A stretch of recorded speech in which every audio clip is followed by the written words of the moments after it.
agrees on as to what it means, and I find that what they'd agreed on was not true at all. Okay. Not true at all. Okay. So I'll tell you what they say in just a moment, but think of that for a second. So I'm starting off reading Hands. It's 1969. Some of you have read about that from a long, long time ago. 40, 50? And I get interested in Hands from a book. 1 second. Bless you.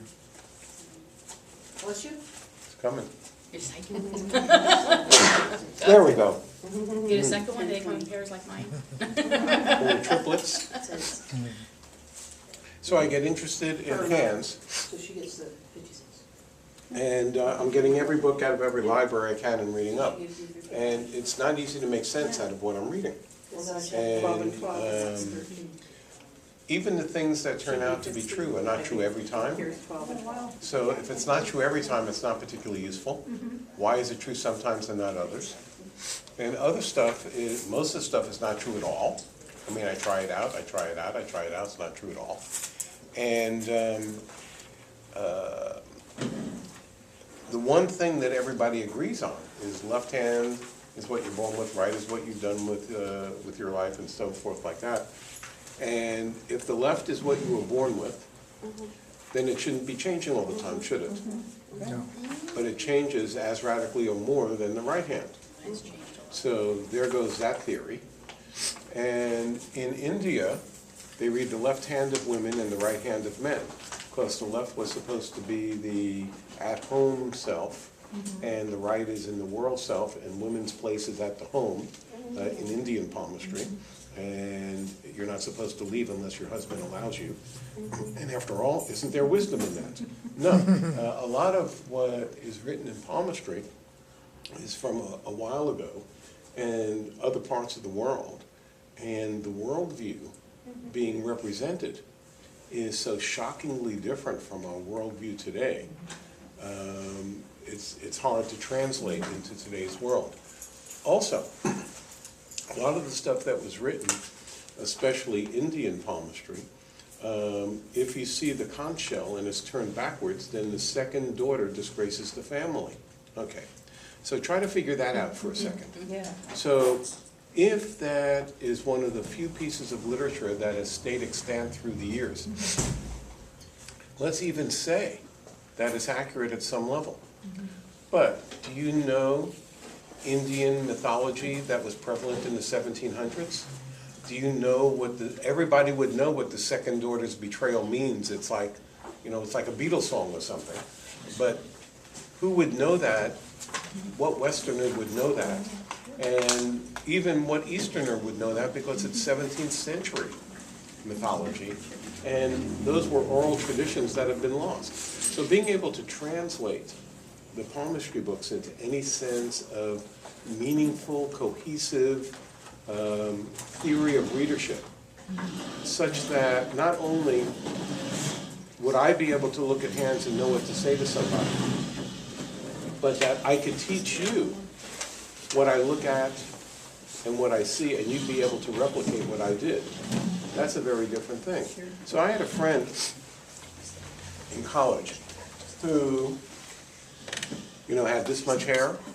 I went to college in the 60s. He had this much hair, He became a professor of economics. He had that much hair, He's now retired because that's what happens to people my age. And he was saying, okay, I've watched it. He was a roommate. Okay, I've watched it. You could read Hands. It means nothing. It means nothing. It just means that you could read Hands. Who knows what you're doing? If you can teach Bob what you did, and Bob could teach Mary, and Mary can do what you did, then I'll pay attention. He has a point, doesn't he? Yes. So there needs to be not only a theory behind it, but a theory that is cohesive enough that it always applies. It can't sometimes apply. And the one thing I'm good at is decoding how things are put, in one sense it's like a puzzle, and I was working on a crossword puzzle without the corner piece to start with. Or maybe I had the corner piece from all the books that had been written. I had a few things to start from. I didn't have to name the heartline, lifeline, and headline, for instance. Those were pre-named, and, you know, rightly so, it turns out, etc. So I had a girlfriend in the 60s and early 70s who was very, very different from me and was a super intuitive person. Her interests were very different from mine. You know, my interests were poker, basketball, you know, other teenage boy type of interest stuff.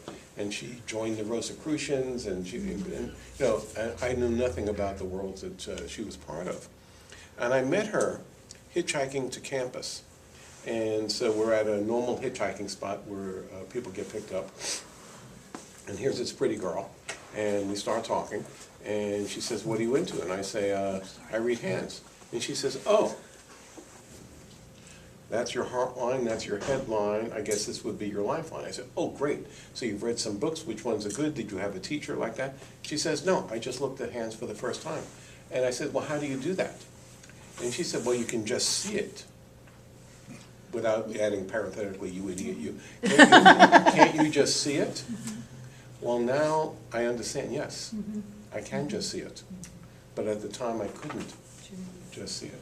I learned a lot from living with Judy for 4 years, and she could see what was in your purse, and et cetera.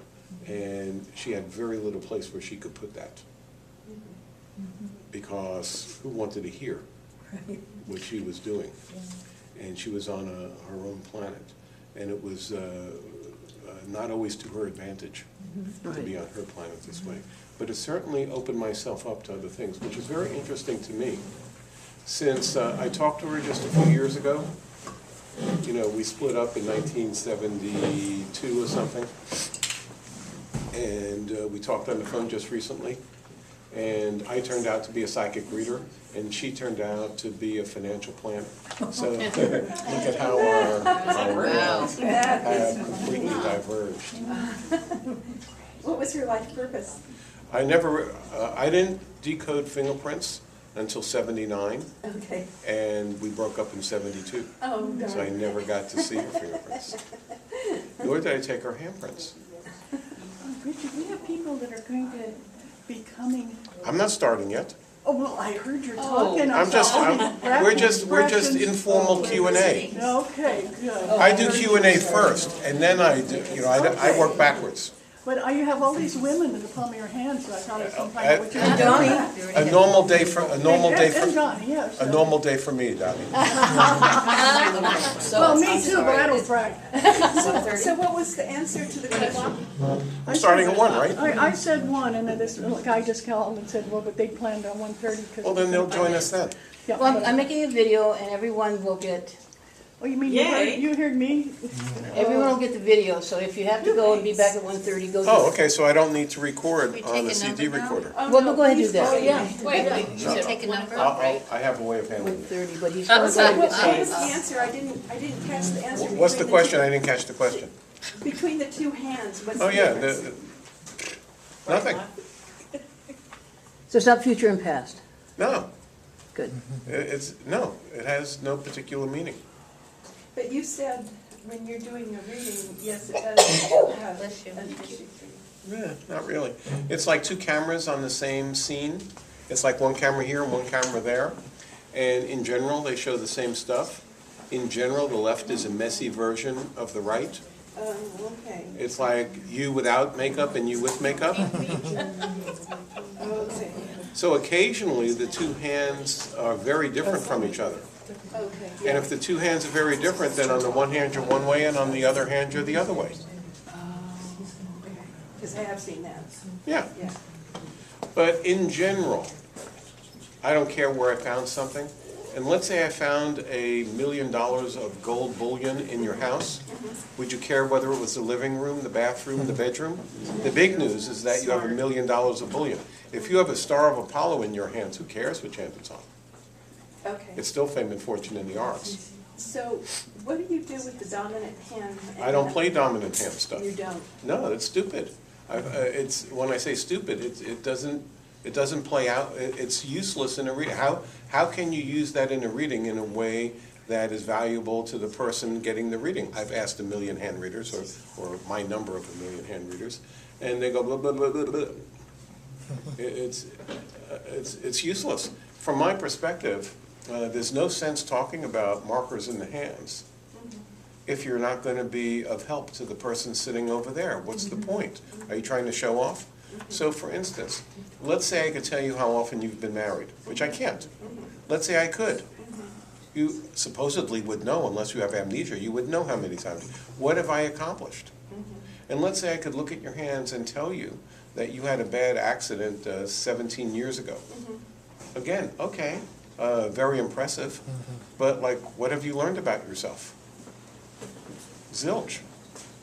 I think, well, it does create that comfort, like the, not comfort, like Acknowledgement too. acknowledgement, it validates that you'd you think actually, the thing- Validation. yeah, you think the thing- validation, Yeah, you think the thing I'm gonna say next is gonna be more accurate. I'm not worried about that. You'll know if it's accurate, I'm not worried about it. Yeah, I don't need to accomplish it that way. Right. I don't find that stuff useful at all. Not only that, the timing element in the hand, when it applies, is absolutely crazy. And consider, I've read all the literature printed in English on hands, and I've talked. I'm the most talkative to other palm readers of any palm reader I know, because I've been very interested in systems other than my own. And I don't consider it a critique for somebody to have a different system. I consider that fascinating. Show me how you do it. And I haven't found any system whatsoever that times things accurately. And I was talking to, is that guy here? No, I think he's gone. Sean? So, yeah, I was talking to Sean. I think it was Sean I was talking to when I was talking about this. So let's say that you're with Bob, you and Bob are married, and Bob says something, and a part of you decides that's it. That's the end of Bob. But it goes unconscious. And 22 years later, you'd find Bob with his ex-girlfriend, and that's the end of your relationship, and you get divorced. If the hand has that marked in your hand, it probably has it marked at age 20, not 42. Because that's when you decided that was it between you and Bob. You closed the door, even if you don't even remember. So if I say divorce at 20, and you say we never got divorced, or we got divorced at 42, what have I accomplished? And besides which, you know whether you got divorced or not. It doesn't help the reading, is my point. So I have a question. You said that the lines change, the shape of your hand changes.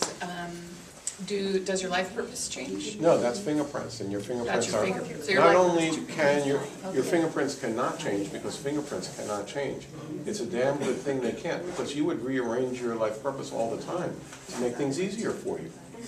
And from a soul level, that's not allowed. It's like not one of the rules, like gravity.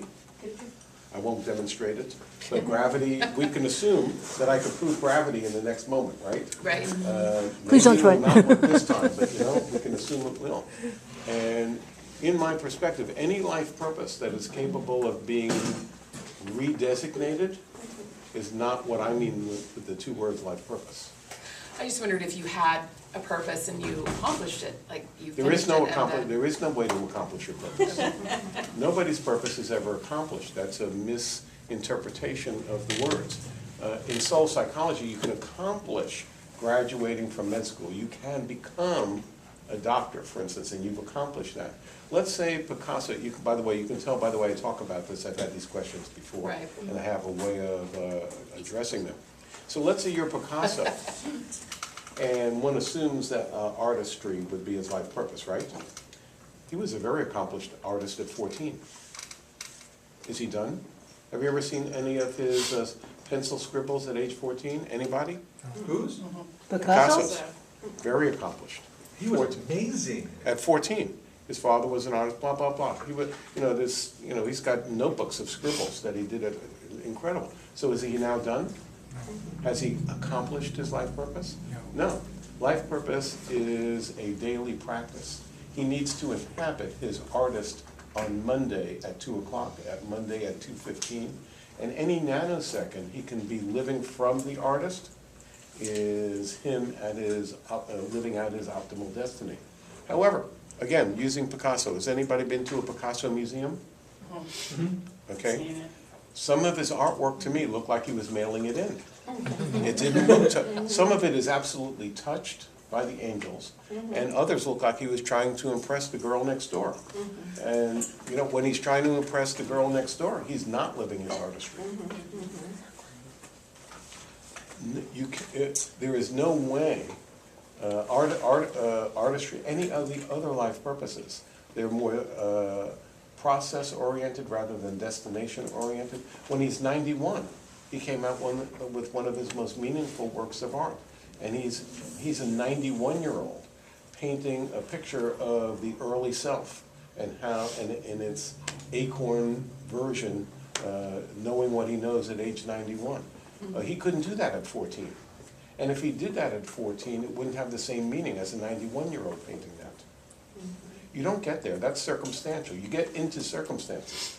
You clean up the garage. You get elected president. You, whatever you do. Those are your circumstances. So, but then then theoretically your life purpose would make sense to you whether you learned it at age 14 or age 90. Not necessarily. Because. You're free to deny your life purpose completely and live in the exact opposite. But it should make sense to you, right? Like No. it No. appeared and you denied it, no? Look around at the planet, dear. Is everybody, you know, ecstatically dancing with high alignment with their true beingness? Is that the planet you reside upon currently? So, but somebody who, like Picasso, who was an accomplished artist early, or whatever their life purpose was, and Was they he lived al- it their was- whole life, was he always they a still happy have, camper? like Do you you know- said, circumstances. Do you know anything about him? Was he always a happy camper? I have no idea, I don't know anything He was about not it. always a happy camper. Yeah, that's what I'm saying, so, Happy camper is different from living my life of meaning. My true life of deep meaning is not necessarily what makes you happy. It brings you a deep sense of meaning. Being true to your exalted destiny possibility, I say that there's nothing better than any human can do. And Viktor Frankl calls it the strongest human motivator to find meaning in life. But we've got all sorts of people running around doing the exact, not slightly different, but the 180-degree opposite of their fingerprints, what I call the life purpose inverse. You've got a huge number of people living in their life purpose inverse. I think there's a lot of people that are just living and not really thinking about it, certainly, but there's a lot of, like, I would guess most of the people in this room have been looking for that purpose or looking for that meaning for a while, and I would think that we wouldn't be shocked, I mean, maybe I'm wrong, but be I don't know. completely shocked by what our life purpose is. My experience is that most of the time life purpose is surprising to the person, including people who spent their whole life examining their life purpose. We shall That's my see. experience. You shall see.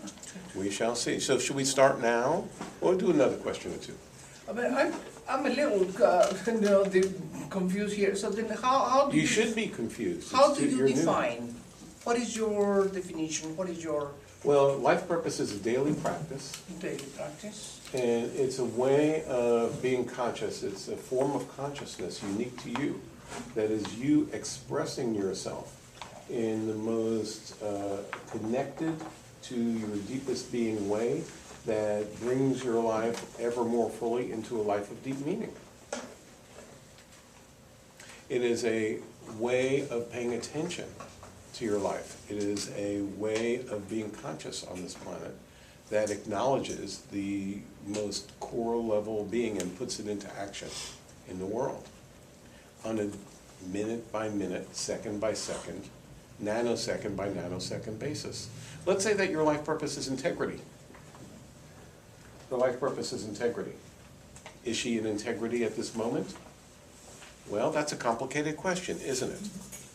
Have you lied to Fred? Have you told the truth to everybody? Have you fixed up what happened with Bob and when you were 8 years old? And even if you did, who knows? There's different levels of integrity: emotional integrity, spiritual integrity, financial integrity, integrity of contracts, promises, integrity. And the masters of integrity screw up all over the place, except that what they do is when the evidence is presented them, they go, "You're right, I screwed up, I am so sorry. Is there any way I can make this right?" That's what the masters of integrity do. But does somebody arrive at integrity and they're done? Try to be integritous around this complicated set up over here. The ones who are best at integrity get difficulter and difficulter circumstances to demonstrate their integrity therein. What are you going to do if you run this organization and that happens? Not so easy. The ones who are doing best get the more difficult circumstances like that to handle. And when those things happen to me, I go, what's going on here? Don't I get any benefits? Look at all the work I did. Shouldn't I get the corner office of soul psychology? Why do I still have to grapple with this nonsense over here? Well, you know, I still have these fingerprints. I'm still me.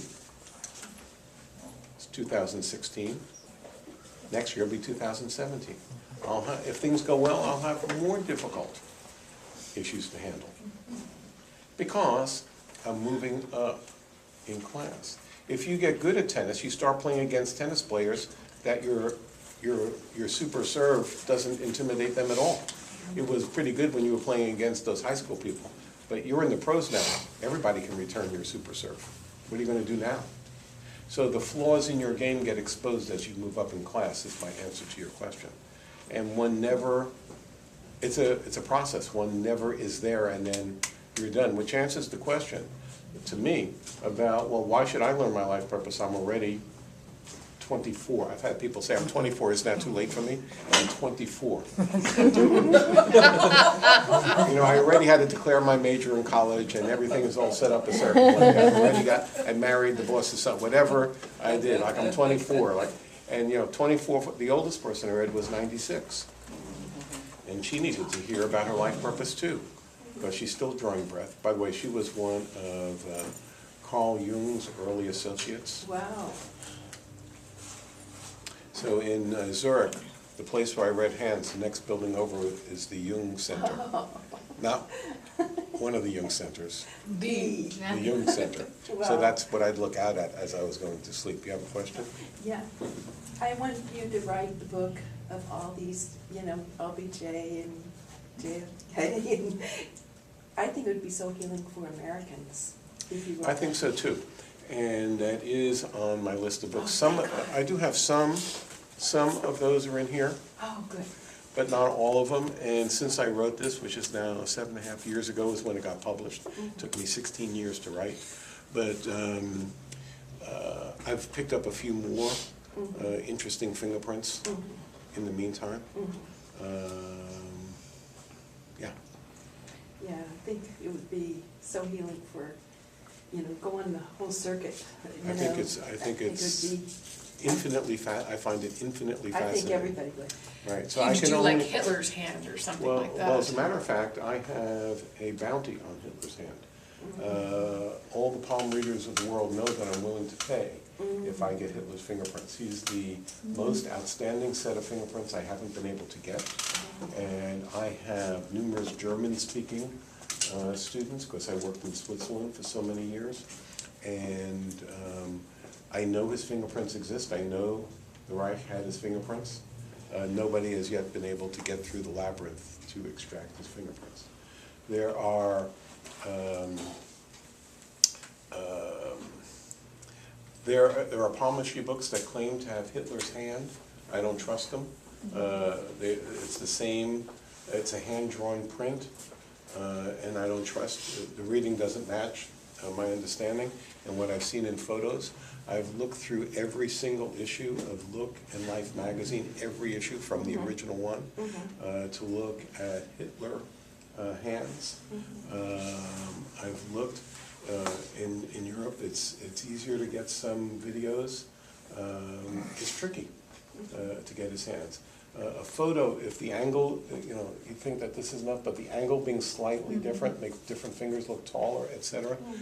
And you can guess, see if you can guess, the famous American whose hand, well, recent enough so that there would be articles in Look magazine and Life magazine.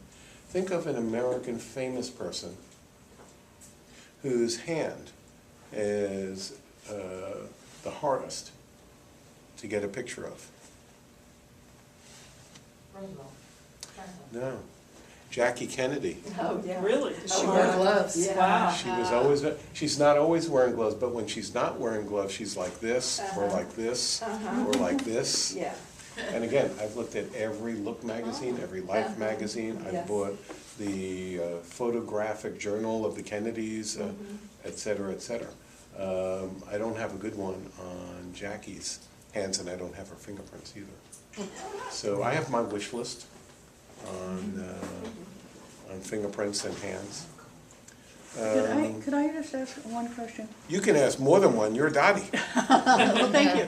But as we grow, you know, coming from an era when you were raised as a little girl and you were supposed to get married and have children. Well, you, not me, yeah. Yeah.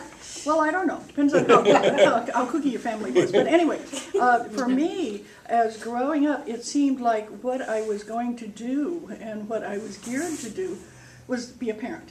You know, and then I had loads of foster kids and did all the parenting. And then the next thing now, do the people change as they age? And do their fingerprints show that? No, fingerprints, absolutely not. That's part of the gift of fingerprints. You win the lottery, you lose the lottery. You get married 10 times, you don't get married. Your fingerprints are unaffected by what happens in your life. And think about the implications of that a little bit. I've had a lot more time than a little bit to think about the implications thereof.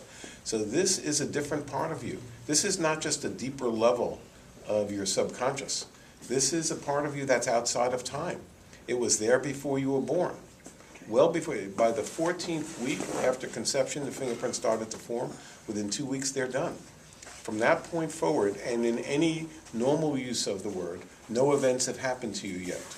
I mean, you can regress and see things from earlier, but in the normal use of the word events of your life, no events of your life have occurred, and yet I could read your whole life already in your fingerprints. Was I telling you, Sean, that I read for somebody who had abuse fingerprints? It's not one of the more common charts, but if I saw that in utero, if I had a way to take a photo of that, I could have told that woman, the woman in front of me was 50, but I could have told her mother before she was born she was going to get sexually abused. Divorce him quickly. Well, what happened in her life, it turns out, was that she had actually a wonderful father who she did divorce, and then she got the stepfather. I'll go further. He was a wonderful stepfather, very kind, until he announced when she was 12 that I love you and you love me, and you'll be my concubine for the next 10 years, or it'll mean that you don't love me and we'll break up the whole family and I'll abuse your sister. So that was, she lives as a sex slave for 10 years. She's now a therapist and she's writing books. And she, in effect, she's making lemonade out of the lemon that life offered her. But I've read for others who have abused fingerprints, they've come to deal with abuse issues. So what's going to happen in their life? I can't say what's going to happen. It's as if you have a game board, like a Monopoly board, and the game board is frozen. That you're not changing the Monopoly board. If you play well, as you go around the board, you collect $200, and you get to be a better player. You learn the landscape, you develop skills, but your game board isn't changing. And if you go around the boards enough times, you're going to land on Go, you're going to land on Park Place, you'll land everywhere sooner or later if you have enough turns. And that's what I'm seeing in your fingerprints. So how you play things in this life is completely up to you. But I have a optimal destiny picture from day one, when your fingerprints are more easily visible. Whether you're living that destiny or not, it's a free planet still, more or less, kind of. Do what you please. But if you're living a more exalted destiny, harvest of meaning, life, I could describe what that would look like from the time I get your fingerprints.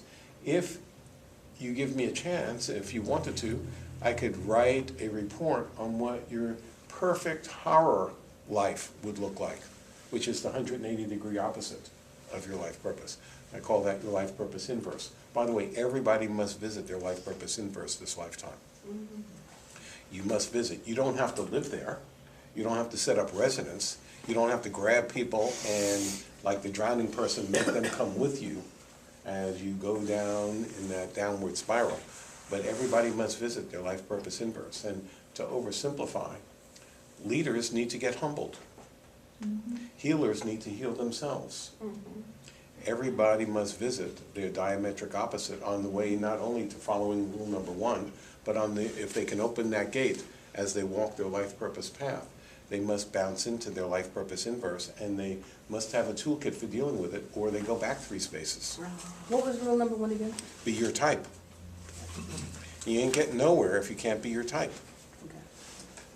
Okay, why don't we take a break right now, and for anybody who hasn't paid, Corky's gonna go around and collect money. We're And- taking a logistics break, all right.